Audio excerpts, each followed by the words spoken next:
Assalamualaikum, welcome back to my channel Learn with Your Buddy, and today I am here with another video of our C++ series where we are going to learn about compile-time polymorphism in C++. It is one of the types of polymorphism. Now for this we need to know what is compile-time polymorphism. Well, compile-time polymorphism occurs when the function to be executed is decided during compilation, and it is achieved by using function overloading and operator overloading.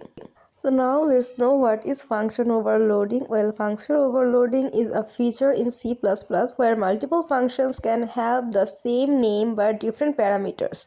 Well, it means different number or type of arguments, and the correct function is chosen at compile time. I have also written a code on function overloading. Well, here the class math has three functions with the same name add, but they have different parameters, and this is called function overloading. Here the compiler decides which function to run based on the arguments you pass, and this is compile time polymorphism as the compiler decides the correct function.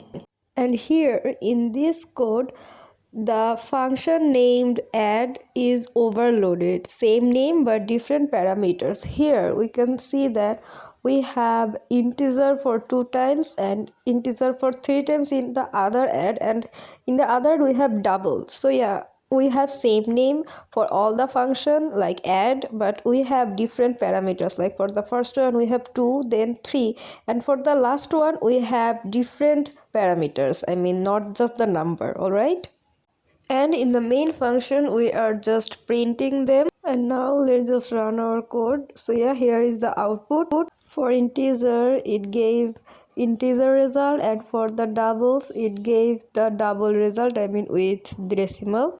So yeah, that's our function overloading code. And now we will learn about operator overloading. Well, operator overloading allows you to redefine the behavior of operators like positive, negative, I mean addition, subtraction, equals, multiplication, and so on. User defined classes, and it helps operators work with objects in a meaningful way. Well, we will later describe it more. Now let's just do a code on this. Here the class complex stores a complex number, and here we are overloading the addition operator, and the complex class has two integer values, real and imaginary. And we can see here a complex operator. Now the constructor saves the values when the object is created, and then we have complex operator and the addition sign. Now this function is executed when we use the addition operator, and in the main function two complex numbers are created. Then we have the C1 and C2.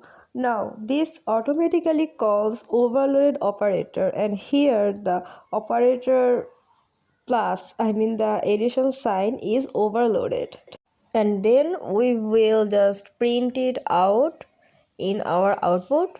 So now let's just print it.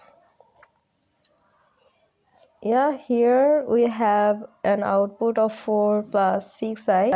Here 4 is the real number and the 6i is the imaginary number. Well, you guys may think that why 4 plus 6i? Well, in C1 we have 3 for integer, and C2 we have 1 for integer. So yeah, both of them just added and now 4, and thus we have 6 because the imaginary number were 4 and 2, that's why they are 6. And also 6i because it's an imaginary number.